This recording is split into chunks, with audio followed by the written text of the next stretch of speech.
Welcome back to another high-level match of StarCraft 2. What I've got for you today is a best-of-3 series of Terran versus Zerg. This particular match is one of the round of 16 games of the GSL Code S. So spawning right here in the top right-hand corner, playing with the blue Terran SCVs. We have one of my personal favorite Terrans, who I have not seen play the game in, well, at least like 2 weeks. It's been way too long. Maybe it's not actually been 2 weeks, maybe it's been like a week and a half. We're looking inside of the main base of GuMiho, of course the man who comes up with the most creative strategies in StarCraft 2, at the very least when it comes to playing with the Terran pieces, but lately I did see him play quite a bit of Bio Terran, just a lot of infantry, a lot of standard gameplay. But of course this is now the new multiplayer balance patch, so there's a good chance he does have something special cooked up for this series. Now his opponent, I mean, I already said I was a big fan of the Terran player. I may be a little bit of a broken record, but I also am a big fan of his opponent, playing with the red Zerg drones. We have the man who I tried to mirror my own playstyle after back in the day. He recently, well, somewhat recently, returned from his mandatory military service over in South Korea, and he once again qualified for the GSL. We're looking at none other than soO's main hatchery. Remember soO, the king of second place? He ended up winning IEM Katowice in the end, so at the very least it wasn't just all doom and gloom. I mean, his prize earnings are still nothing to scoff at, but there's no denying that soO, he did have some problems closing out tournaments. He would look pretty much undefeatable until the grand finals, and then in the finals, it happened once, it happened twice, and then it happened like 8 times or something. It got a little insane, but still if you, get second place repeatedly, it turns out you still have pretty solid tournament earnings overall. Now that being said, soO has never really been a late game player, so he has always been very focused on mid game armies. A lot of Mutaling Bane, a lot of Hydraling Bane, a lot of timing attacks, a lot of cheese, a lot of aggressive gameplay in the early and mid game. But the late game is where he is not quite as strong. And I've noticed that over the last couple of years, I mean, a lot of the Zerg late game units are brought in very early on, right? So back in the day, we would not add on Vipers and Infestors and, well, all those late game units until like the 20-minute mark, but these days, they're oftentimes rushed out because they're so invaluable. So I think soO may be, at least in some of the games that I've seen him play over the last couple of months, he may be struggling just a little bit because he's kind of stuck playing these like very swarmy units when he's almost forced into playing the spellcasters instead. Now, of course, this is one of the most prestigious tournaments, if not the most prestigious StarCraft 2 tournament in the world. So I can imagine that he's been practicing hard as well for this particular match. But if I were a betting man, I would be putting my money on GuMiho. GuMiho is a very strong player, and would you look at that actually? There's a second factory hiding inside of the main base. Okay, so I just mentioned that GuMiho has been a big fan of playing Bio, at least over like the last year or so. He's been playing a lot of quote-unquote standard Terran playstyles. This time around though, here in game number 1 of this best of 3, the man is rushing out a second factory together with an armory. Okay. Now, what exactly are we gonna do with this? I'm inclined to imagine that it's gonna be Cyclone Hellion. But obviously, Battle Mech, Cyclone Hellion is just not quite as... Well, it's a little different these days. I was gonna say not quite as powerful, but it's honestly hard to say. It hasn't really been super effective as of late. This could just be a Blue Flame Hellion opener, which is not something we see all too often, but... I mean, with Cyclones right now on the production tab, I don't think it will be. Yeah, we used to see strategies like this with like 1 tech lab and then 1 reactor on factories, right? And then one of them would be going straight into the Blue Flame research. What are we gonna be using this factory for? I would imagine it's for upgrades. But we could be going straight into, well, we're doing nothing so far. He did also fire up the +1 mech upgrades right over there, the attack upgrades, which certainly is a big indicator that GuMiho wants to stick around on mech for probably, well, at least the next 10 minutes. So that's kind of exciting. We haven't seen straight up mech very often yet. And on the back of this, it's actually a pretty quick 3rd command center as well. So this could just be a macro mech opener. I mean, that just sounds dirty in my, I don't know, macro mech. Ugh, I don't know, not a... Maybe that's a strategy we can play now. It's honestly hard to say. The main downside, right, of playing this sort of style is that Zerg can just do whatever they like. Right, so generally speaking, we have timing attacks from the Terran. So say like Marines will get their Stimpak and their +1 infantry upgrade, right? Maybe you mix in combat shields as well. Zerg is gonna have to make a lot of units in order to defend against it. But generally speaking, Battle Mech, it denses on the perimeter of the creep. You can't really drive onto the creep because these units are so expensive. Lovely little run by right here from soO. Finally, GuMiho decided to send some units towards the other side of the map, and as soon as he did, he had to return back home just to push back those Zerglings that were working on that third command center. For now, it's apparently just for sniping overlords here. Yeah, so we are adding on 3 additional factories, a grand total of 5. Obviously, in order to go for factories, you do have to have a barracks out, so I guess adding them on right now before this barracks goes down, which will probably end up happening here, is not a bad idea. Okay, so what's the answer from soO going to be? So he's definitely seen what he's playing against right now. It looks like he's just gonna go Ling Bane. I would imagine we're gonna go for a Hydralisk's Den as well. He doesn't have a Roach Warren or anything like that yet, so I think oh, it's gonna be a Spire. Okay, I was thinking Hydraling Bane, but Mutaling Bane is certainly also an option. We're still, by the way, harassing here with a small group of Lynx. But if you look at the worker count right now, right, this is where the games, generally speaking, go quite nicely for the Zerg. soO has essentially droned straight up to 70 workers here, 69, nice, while making a very small amount of troops. Yeah, really nothing all too crazy. His creep spread is mostly unhindered. I mean, we do have a couple of holes, I guess, in the creep, but I think most of the lack of creep over here is not so much due to the Terran's harassment, but due to the fact that soO hasn't been as on top as we would, for example, see, well, from somebody like Serral, Raynor, Dark, you know, the top level Zergs right now. Okay, so Mutaling Bane against MECH. I don't know how this works out. So the Cyclone, it can shoot up, obviously, but how does it work with, I don't know. I honestly don't know. It's gotta be interesting. Do you even want to engage this army? Because the Cyclone, without the speed boost, it really is kind of slow. I wonder if Zerg can just dart around and just kill all of the SCVs. And by the time the Cyclones finally make their way to the main base, you can just dart with your mutas towards the third. Lovely, lovely harassment right here from soO. Yeah, really well done. Okay. So we do finally have a proper attack here coming in, it seems. But GuMiho needs to be very careful. He cannot afford losing these units. And I think 12 mutas alone will be enough to kill all of this. And losing all of that would be an absolute disaster now. He does force the council right there on that hatchery. +1 flyer upgrades coming up as well for soO. So he really is doubling down on the Mutalisks. That's an interesting one. I think GuMiho may have just gotten a glimpse of it. Yeah, he starts up a missile turret at home here. Either he did get a glimpse or he didn't, but he does know that something is a little bit fishy. I don't believe he's seen the Spire. No, he did not see the Spire over there, but it doesn't really matter all too much. As long as he's not gonna be caught off guard with like a full mineral line completely unprotected.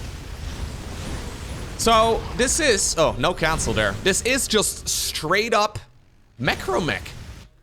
Yeah, so GuMiho is just going, yeah, +2 right now. He's just getting himself as many units to produce as possible. Now, these Hellions are gonna be in a world of trouble. So map control, I think, will shift here in favor of the Zerg. But how are we gonna play this right now? So, Blue Flame coming up together with the speed upgrade. The, what is it called? Hurricane Thrusters, I think is what it is. Anyways, that's the speed upgrade for the Cyclone, a new upgrade that was added with the most recent balance patch. Basically, they reduced the base speed of the Cyclone, only for it to go back to its, well, original speed that it had in the previous patch after you get the upgrade done. So Mass Mutaling Bane against Mass Cyclone. I don't know how this works out. I think it goes in favor of the Zerg. Yeah. Yeah, that's so many units going down. Can you stand and fight this as the Zerg? This is such a strange engagement. I mean, soO did snipe a lot of units. The Hellions are mostly just here to, I guess, prevent the Lynx from ravaging everything. So ultimately, that was 11 mutas and 9 Cyclones going down. Yeah, that's actually good for the Terran. That is good for the Terran. Okay, now he's going for a more reliable counter. We're gonna be going into the Thor here instead. Thor's certainly a very powerful choice against mutas. Now, is Gumi going to play against the Zerg, though, who will just be playing Mutaling Bane? And since it's soO, I think he probably will. Like, he might transition towards a Hive here eventually, but if he transitions towards a Hive, it's probably not going to be for Infestors. It'll be for, like, Ultralisks or something like that, you know? It's unlikely that he's going to be getting his Vipers going and transitioning towards Infestors as well at the same time.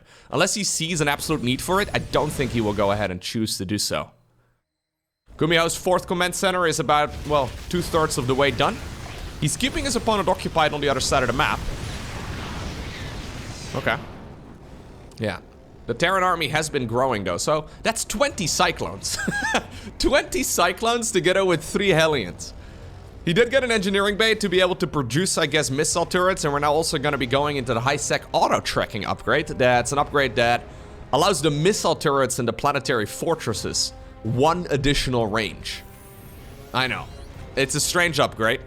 We rarely see it, but in turtley games where you've got a slow-moving army, it can be incredibly helpful. I don't really like banelings against... Oh my god. Yeah, no, I don't really like it very much against Hellions anymore. Never really was that great for Zerg, and you do clean them up fast, but with the new patch, it just doesn't really work out as nicely. I think the soO is gonna have to find an opportunity here to jump these units. Yeah, before Terran makes the full-on transition towards like that much more slower vanilla mech, which I think is ultimately what he's going for, I think he's gonna need to have a jump on this army. Do you really want to max out with this many Cyclones, though? It feels... The Cyclone kind of feels like a stepping stone, you know what I mean? Like, it's a good unit to have, but it's not really something you want to max out with. It kind of feels like maxing out with Phoenixes, you know? Like, yeah, maybe, but like, probably not. It can be kind of good, I suppose, but it's not really an army all on its own. So I think as we lose units, we'll probably see less Cyclones on the production tab and like more Thors, siege tanks, Hellions, that sort of thing. Make it a more well-rounded unit composition. Now this is nice right here for soO. Hive is coming up right now, by the way. Getting 6 SCVs only. I actually thought he would get a little bit more than that. This base is completely exposed. We're lacking a bunch of run-bys here for certain. Anyways, now with GuMiho maxed out, is he gonna go for a more committed attack? Honestly, I think trading banelings against this army is still in favor of the Terran. Because banelings are by no means a cheap unit, and yeah, they're not very good at finishing off units like Thors and all that. This is also just single upgrades right here for soO, so he doesn't have any of the armor upgrades on his Lings and his Banes. They're just gonna get absolutely overwhelmed. There's no lurker transition, there's nothing on the horizon. And when you don't go for any carapace research in the evolution chambers, I mean, he's got it queued up right now, but it also kind of prevents you... Okay, now that was decent. It kind of prevents you from going into ultras. So I think we're really just getting the Hive here for adrenal glands and like +3 or something. Not exactly sure. GuMiho right now, slow pushing forward. Banelings, oh god, Banelings into Thors. Makes me cringe a little bit, I'm not gonna lie. The mutant numbers, though, are significant. But yeah, I was gonna say, the Thors don't quite mess around. I think ultimately reinforcing Zerg units will clean all of this up. But this is a much better trade right here for GuMiho. Yeah, if you look at the resources lost, this really tells us the full story. The resources lost are heavily in favor right now of the Terran. And it's not like our Zerg has had that big of an economy, right? Like, it's not like he's playing this off of 100 drones. I think I would have liked full Mutaling Bane a little bit better if he had, like, 100 workers. So he could constantly replenish these units and he can deny his opponent's bases a lot more effectively. But fighting the opponent straight up with just Mutaling Bane, it's okay in the mid-game, but now he's kind of stuck. And I get this vibe a lot with soO's games, that he kind of gets stuck into a unit composition that is suboptimal. And I think he probably finds success on the ladder against weaker Terran players, just doubling down and really getting as much value out of this unit comp as possible. But I'm not really a believer in the longevity of this unit composition right anymore in this game. This Terran army is only going to get stronger. Now, GuMiho obviously needs to be careful that he does not get surrounded here. I'm not sure what the best transition for Zerg would be. I would imagine probably Viper Lurker. I think Vipers and Lurkers would be pretty sick against this. Even just a sudden influx of Brute Lords would do quite well as well, but it's just not soO's playstyle. And I think the meta may have shifted a little bit away from, yeah, what he likes to do. Lovely little bit of pickup micro right here by GuMiho, man. Picking up the weakened Thors with Metavex. I absolutely love the fact that GuMiho decided to mix in Metavex with his maxed out mech army. Ultimately though, it's the GuMigod who obtains the victory in game number 1. It's such a great thought process, right? Like, you're looking at your unit composition in the late game as Terran. You've been playing mech the entire game long. You finally have finished up some of your last upgrades. And that's when you decide to add in medevacs. That is such a Gumi move. So it's obviously fantastic because, well, Hellbats are both biological as well as mechanical, whereas like Hellions, for example, are only mechanical. And biological units can be healed by a medevac, right? So they can obviously help keep those Hellbats alive for a little while longer, but then they can also be utilized to give those Thors a lot more mobility, to force those mutas to retarget. And whenever the mutas are retargeting, right, whenever they're going after the next target because, well, the unit inside of the medevac is not as big a threat, their automatic AI will force them to clump together. So it really, yeah, it allows those Thors to deal a lot more splash damage, and it really is very clever from Gumi, but it's just one of those moves you would never see from other players. Mixing in medevacs with your late game Terran army after playing mech literally the entire game long.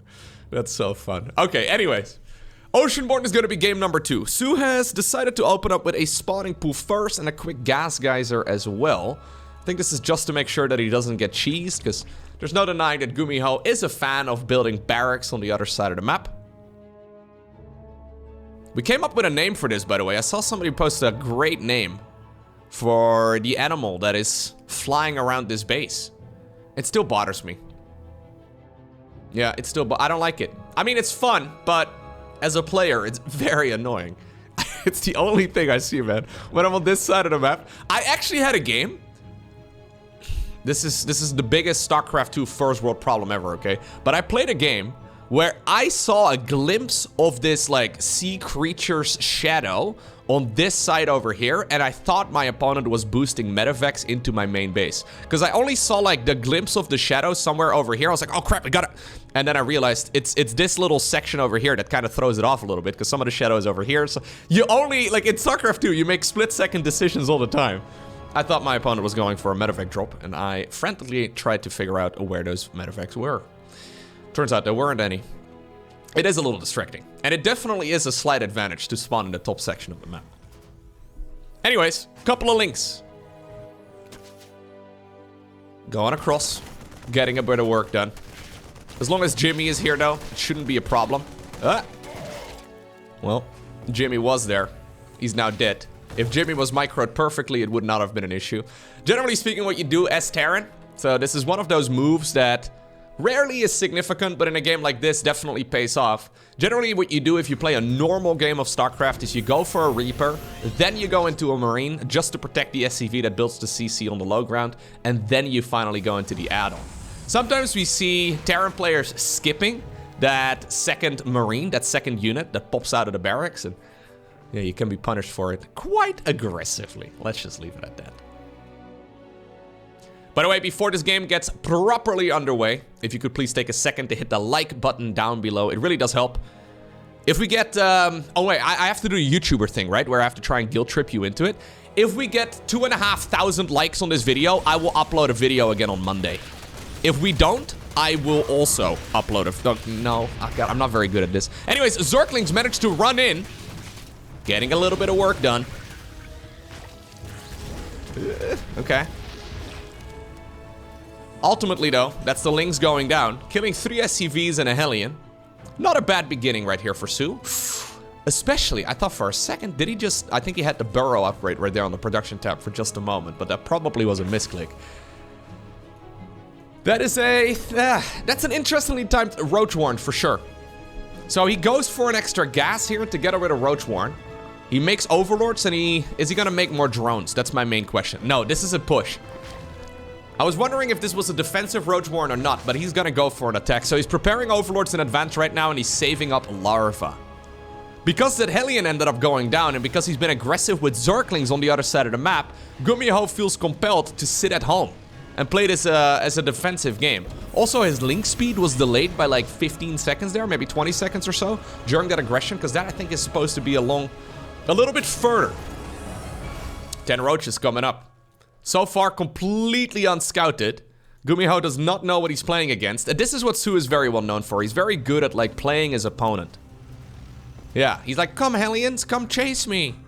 I definitely don't want you guys to go across the map. Definitely don't go across the map, guys. Don't do it, no. Oh, I'm here. I'm just a Zergling. Shout out to these Zerglings right over here. I want to nominate them for an Academy Award. Excellent acting. Because ultimately, they are now allowing these roaches to go across all the way unscouted. Look, GuMiho over here is distracted. He's like, oh, I want to kill the Zergling. Oh, Zergling, I love Zerglings. Oh, I love killing Zerglings with fire. These Zerglings will be remembered. But they have ultimately allowed these roaches... Yeah, now he gets a little bit of a glimpse of it, but...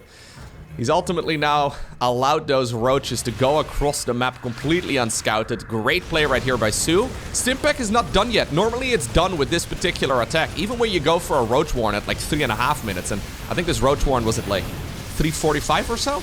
Anyhow, how much damage can he do? He needs to deal crippling amounts of damage. And I think 17 workers is already pretty close to it. But keep in mind, this is a triple CC Terran army. I think he needs to deal a little bit more damage than this. Because 3 mules will certainly be able to allow GuMiho to catch up economically. But there we go. This is exactly what soO is looking for. Lovely play. Lovely bile on his own roach as well. Collateral damage to killing like a dozen additional SCVs.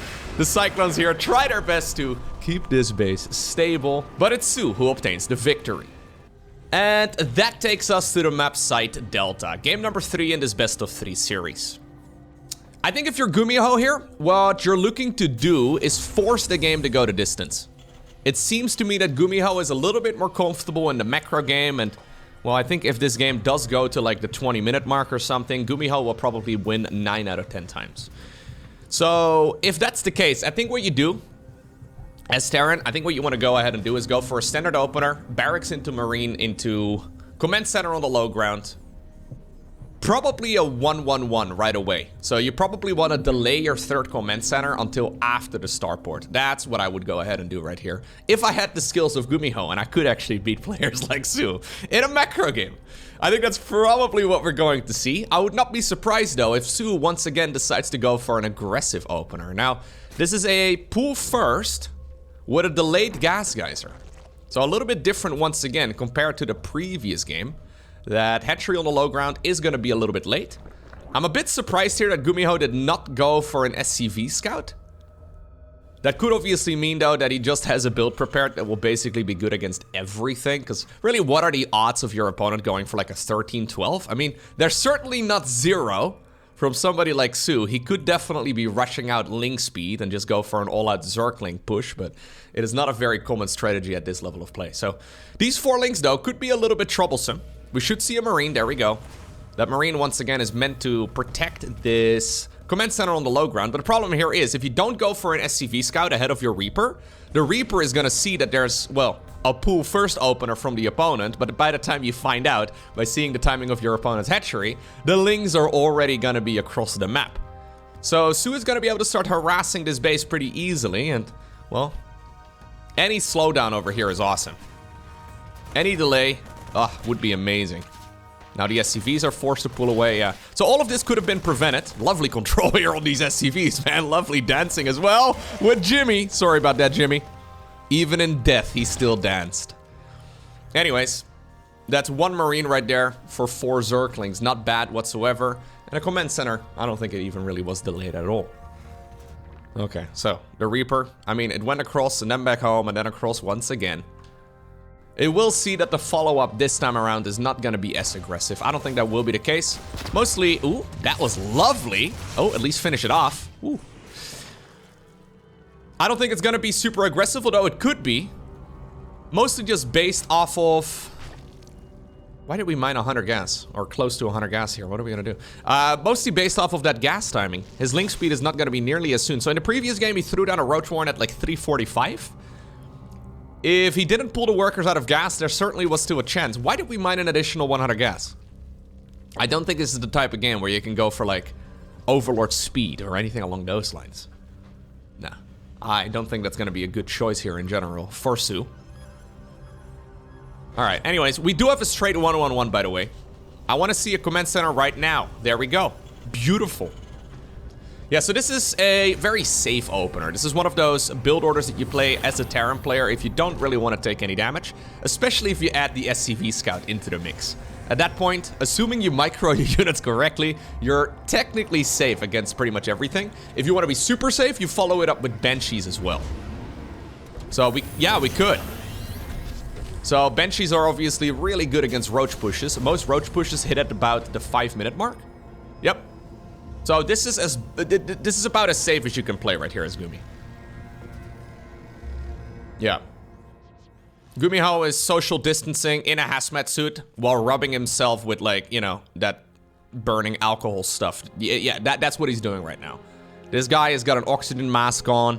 He is well protected to the point where he has not seen other humans in like 3 years. I think that's clever. That just sounds like a smart decision right here for Gumi, because it will force the game to go at the very least into a little bit of a longer state. So early game cheeses are now thrown out of the window. It turns out though that soO wasn't going for any early game pressure, but obviously that's not really something that GuMiho is aware of.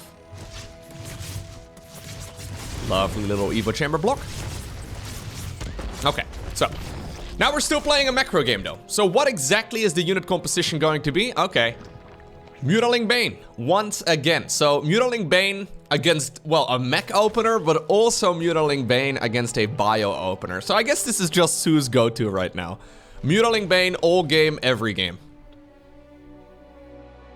Is he going to transition away from it this time around? We don't have any evolution chambers. I think if you do want to play Mutaling Bane, you probably want to go 2 evos so you can eventually go into ultras. But we'll have to see. So he prioritizes Baneling speed, which makes a lot of sense. Lovely little scan over here by Gumi at the front as well. If you can get these 2 tumors, that would be fantastic. Nicely done. Yeah, so we'll have to see what he decides to do as soon as this Spire is done, because we do not have any evolution chambers just yet. I think this is once again going to be a pretty passive approach as far as mutas go. But only time will tell here. So the only downside right here, the only thing I don't really like for Gumi is that he doesn't know about the Spire. He has no idea about what the opponent's follow-up is going to be. But ultimately, I think he should be okay. Yeah, he's got a 1-1 already coming, so obviously that means he has the requirement already built to get, for example, a missile turret, right? That would be very handy. You can go into planetary fortresses as well. All of that, very good. Once again, the +1 flyer upgrade coming up right here for soO. And no evolution chambers. So this is what I don't like about Mutaling Bane openers. So finally, okay, we do go for double this time around, but finally, at 7 minutes, I guess, is when we're gonna see an upgrade start at the 7-minute mark or so. Oh, good split right there by Gumi. Trying to keep at least one of these Banshees alive. Anyways, it's so late. Like, Terran's gonna be halfway done with their 1-1. That accidentally rhymed. And you're just thinking about starting up 1-1. And like, this is also that moment in the game where you prefer spending all of your gas on mutas. Maybe this group of mutas though can get some damage done and can justify this opener. Right as Terran is killing all those drones on the other side of the map though. That Spore Crawler positioned in a different location where, yeah, than where you ideally want it. I think you should have probably just put it in the middle of that mineral line. Banshee coming back over at the 3rd as well. So these Banshees are getting, well, I was gonna say about as much damage, but no, they're getting more damage done than that first group of Mutalisks. So this is a flying start right here for Gumi. Absolutely.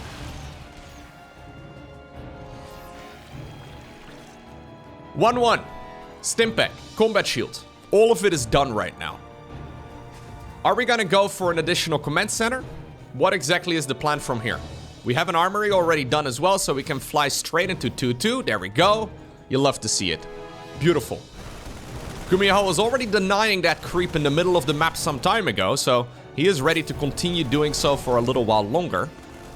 His army is gonna be very strong now compared to the Zerg, but he's gonna have to take at least some of this engagement on creep. And against Speed Banes, you can always mess up. Can we morph those Hellions into Hellbats? Yes. Perfect. Okay. So now we start the dance over at the 4th base of the Zerg. You want to maximize the damage that your units can do, and you want to wait for as long as possible so that creep can dissipate. So it's already disappearing right now, but obviously the hatchery is, well, providing some of its own. soO's got a ton of money in the bank. Under all of this pressure, I think he's missing a couple of Queen Injects. He also doesn't have a macro hatchery built with this, which I actually think is a very significant error. You either go for an extra hatch, or you go for a macro base, but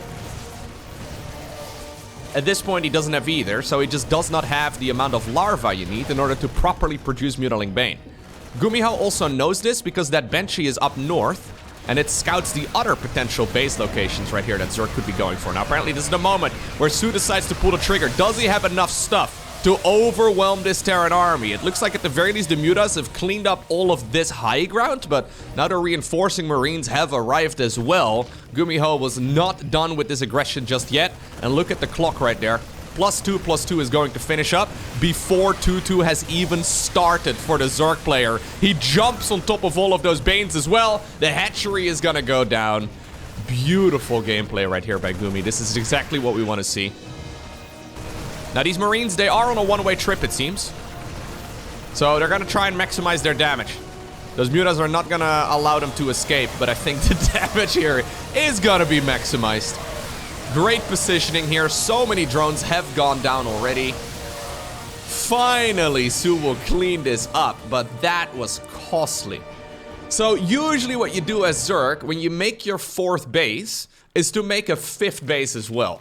Right? Either over here inside of the main base, or over here, or over there. It doesn't really matter. I've seen a lot of games where Dark is playing Mutaling Bane, or something very Ling Bane focused, and he adds on even a 6th base. So he adds 3 hatcheries on, after he had 3 in total for the entirety of the game. So he goes 3 hatcheries and then +3 more, just to try and make sure that he gets that larva production going. Because with those delayed Terran attacks, right, where they are constantly sitting there and they're constantly just parked outside your base, usually you have to pull your queens to the front. And when your queens are at the front, you're gonna miss queen injects.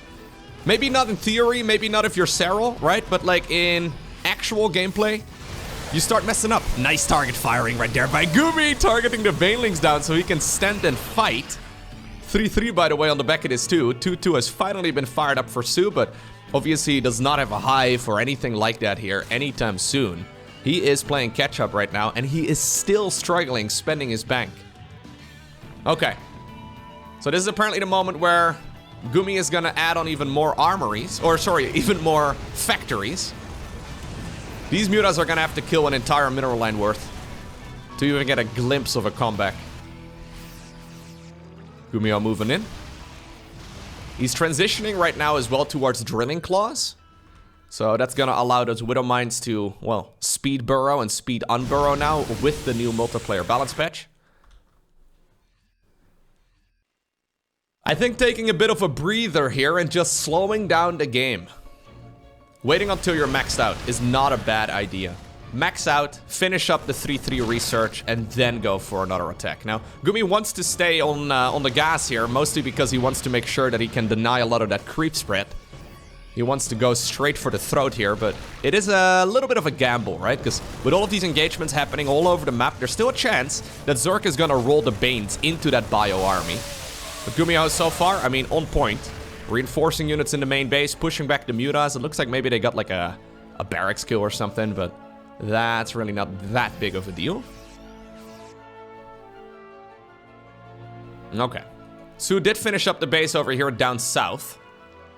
And he actually has stabilized to a point where this is quite the playable game once again.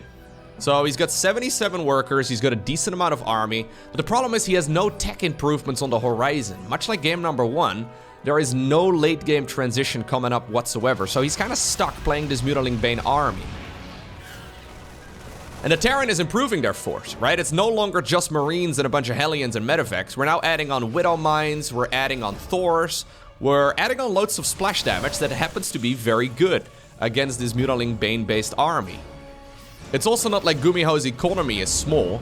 He's just finished up the planetary fortress over here on the left side of the map, well, a little bit ago. We should definitely also see some missile turrets here, and that's exactly what he decides to do. Yeah, really lovely stuff.